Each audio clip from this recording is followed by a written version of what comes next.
Welcome to Deshaun Moore TV. My special guest is author and storyteller Carmen Lael. Her book is I Choose You: Imperfectly Perfect Rescue Dogs and Their Humans. It's a must-read collection of stories about the value of rescue dogs. Let's get right into it. So happy to have you on the show today. First of all, tell us a little bit about you. Me.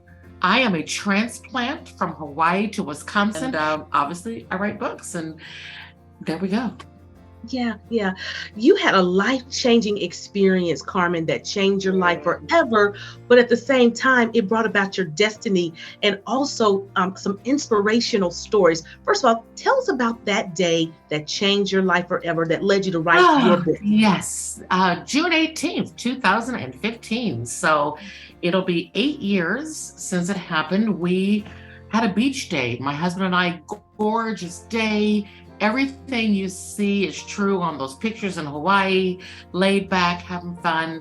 And then we get on a highway to get back. It was 5 o'clock. We were at a stoplight, observing all the rules of the road, and a woman slammed into us in an SUV, probably the biggest one they make. We hit another SUV, and then there were another two cars. So it was a 5-car pileup at 5 o'clock in the afternoon on a major highway, news at 10 kind of incident. And our car was totaled. I was the passenger, so I wasn't doing anything wrong. I was texting to get an address for the book club he was dropping me off at. So because of the way my head was angled with that impact and not knowing it was going to happen, I suffered a really severe concussion. My hand flew up and the cell phone hit me in the head. As one of my sons says, my mother, the only one whose smartphone made her dumb. So there we go. I did. Yeah, I know. Corny I'm joke. going to get him. And it wasn't a joke. Unfortunately, it took a while to figure out what happened. But when my phone hit me, the combination of the concussion and the hitting, I actually have a hole in my brain, and I suffered a pretty severe traumatic brain injury. But it's not the kind of thing you could see. So I didn't know what was wrong. I just knew I rarely, if ever, had a headache in my life. And after that day, I've never not had a headache. And I worked with the public. I had a dream job. I worked for Expedia. And what I did is I was that person at the hotel. So when you check in, you go to the concierge, and I would say, aloha, what are you going to do while you're here? Let me tell you about Pearl Harbor and luau's and helicopters. Of course, I had to do everything for free so I could show you what to do. So it was a great life. I loved it. Loved helping people understand Hawaii, the history, the culture, and all the fun things. And of course, get a bunch of money because I was on commission. So it was great until it wasn't, because people will disappoint you. People will lose patience when it rains, when they miss the bus, when there's a breakdown, when expectations don't meet reality. And that's in any part of life. And I'm really, really good at interacting with people and calming them down. In a previous job many years ago, I was the complaint desk for an airline. I would not want to be Southwest today. I wouldn't want that job, but I did that. That's what I did. So I was really good at that. But when you have a level 10 migraine every minute of every day, it changes. So after about a year and a half, we really started looking at, I should not be working. I made the majority of the money, just my husband and I. How can we live if I don't work? So I have another son, not that, but another son who lives here in Oshkosh, Wisconsin. He married a woman that was from Wisconsin, and he settled here. And so we made the really difficult choice to move near family. So that's the shortish answer to why we're here and how everything changed. My doctor back home, in fact, I dedicated my book to my doctor. And he kept saying, get a dog, get a dog. And I said, I Mhm. can't take care of myself. I'm not a dog person. I don't want a dog. He kept saying, that dog's going to change your life. Very suicidal. The pain Mhm. was so much. It was just, I can't even put into words how awful my life was. Yeah. So I finally decided, you know what? I'm going to get a dog. I'm going to try. I'm going to name him Xanax because I can throw him away like any other medication didn't work. I had a Yeah. backup plan. My husband is a dog person. I did not name a dog Xanax. Even I would not do that. But we went in one day. I was not going to adopt a dog. I was just going to do what I call the sniff test. Walked out with a dog. I walked Mm. out with a dog that truly saved my life. And without Wow. that dog, I would not be on this earth. We would not have this conversation. And God would not have opened the door to doing something I never in a million years would have dreamed of. And here we are. It is so amazing how sometimes after a traumatic experience, we depend on our medicine, we depend on everything else, but we forget those furry, well, our furry friends sometimes who can bring so much joy. Tell us about this book that you wrote based on your experience because Yeah. it did something so special for you. Tell us about that. So what I did after I didn't kill myself, and I Mhm. realized what a blessing this dog was. And Mhm. my grandson at the time was about 6. And he says, Grandma, you should name him Coconut.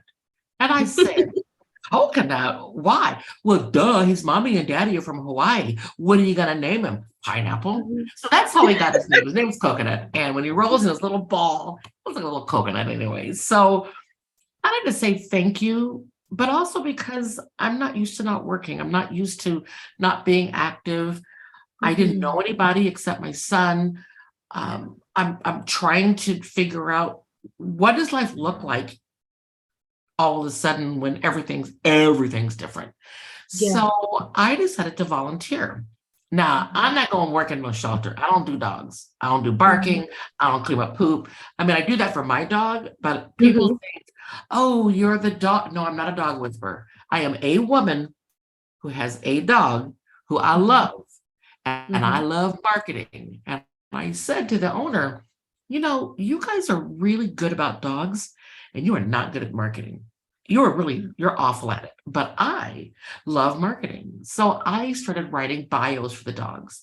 Then Mhm. I designed a logo. Then I found a volunteer to do the website. I started writing for Facebook. And before I knew it, I was the face of New Possibilities Doggy Rescue because the Mhm. owner, great with dogs, not great with Mhm. people, not great Mhm. with community, not, we all have different talents.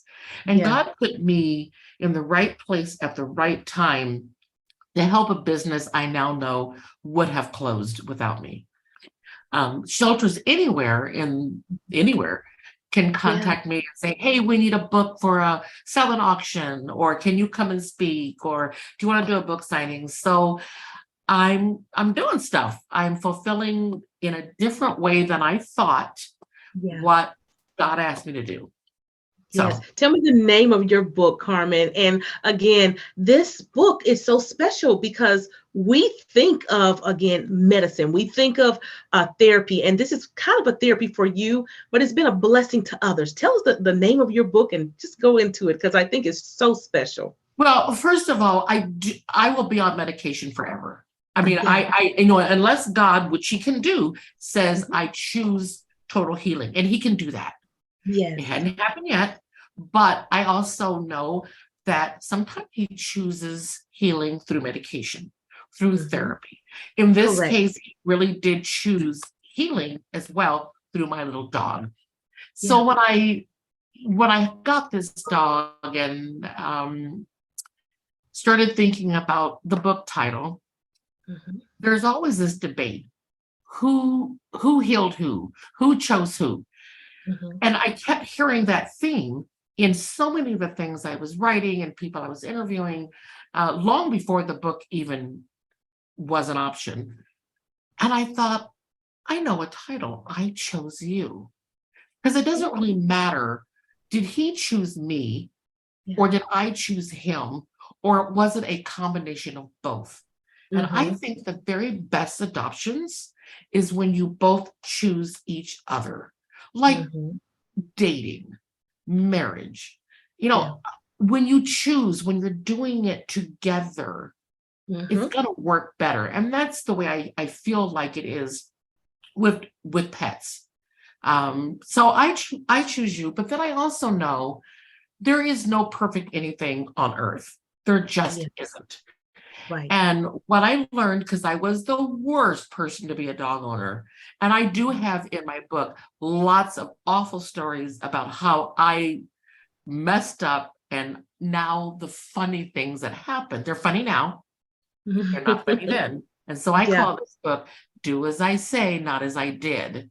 Mm-hmm. And I came upon a phrase once called imperfectly perfect. Mm-hmm. And it's our imperfections that ultimately make us perfect in the eyes of those who love us. So the Mm-hmm. subtitle of this book, I chose you, Imperfectly Perfect Rescue Dogs and Their Humans. Mm-hmm. People tend Wow. to think, oh, you got the perfect dog. No, I did not have a perfect dog. Mm-hmm. Through training, through our relationship, through the evolution of each other, Mm-hmm. they become perfect for us. I could have this dog go live with someone else and they'd say, "Oh, what an awful dog," because that dog wasn't your dog. But dogs don't start out perfect. We Mm-hmm. don't start out perfect, but Mm-hmm.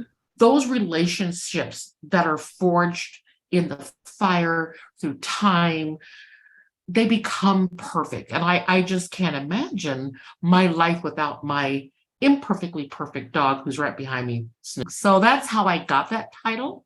And Mm-hmm. that's how I got that subtitle.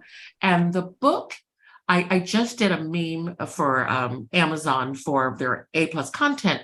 And then, if I remember correctly, or it's one author, 44 contributors, Mm-hmm. 89 stories, one magical book. Wow. Because I can't tell you what it's like to have a dog from being a puppy. I Mm-hmm. got him when he was Yeah. 14 months old. Now, Mm-hmm. my kids had a puppy and it was a disaster. And you can read about Brutus and you'll see why I said never a dog, never a dog. I can't tell you what it's like to have a three-legged dog, but I Yeah. have someone who adopted a dog who had been shot and the leg Mm-hmm. amputated. And Mm-hmm. it's a wonderful, I can't tell you about having a dog with epilepsy or a blind dog. I can't tell you what it's like to have my dog die because that hasn't happened. Yeah. So I wanted to interview people. I wanted to tell their stories. My story is a story, but Mm-hmm. I wanted to make this a relevant book to anybody, whether you're a dog lover or you just like good storytelling. I love it. Now tell us the name of your book again. Where can we get your book, Carmen? It is called I Chose You, Imperfectly Perfect Rescue Dogs and Their Humans. It is primarily available on Amazon.com. It's really easy to find. Spelling of my last name, Carmen Leal, Leal. I do have a website, carmenleal.com. I've got another website, which is called Wagaway Publishing. And let me tell you a real quick story about how that went. When I created the logo for New Mhm. Possibilities, I wrote the tagline, "Love is just a wag away." Because we know dogs talk with their tail. Yeah. And when they are happy, that tail is just wag, wag, wag. And love Mhm. is just a wag away. And I told Yeah. the owner, you need to trademark this. He never did. So now I own it. And I decided, I'm going to use that for Yeah. Wagaway Publishing, is how that Mhm. happened. And then I have a friend who wrote a song for me. We're going to try and use that in some way. And, but Amazon's the easiest way. But if Mhm. they go to my website, either one of them, they can order direct from me. I do bulk discounts. I work with shelters. It is available through any bookstore in the world because it's Mhm. on Ingram. And all they have to do is to walk into a bookstore or library and say, "Hey, could you order this?" Carmen, your spirit is beautiful. Thank you for this.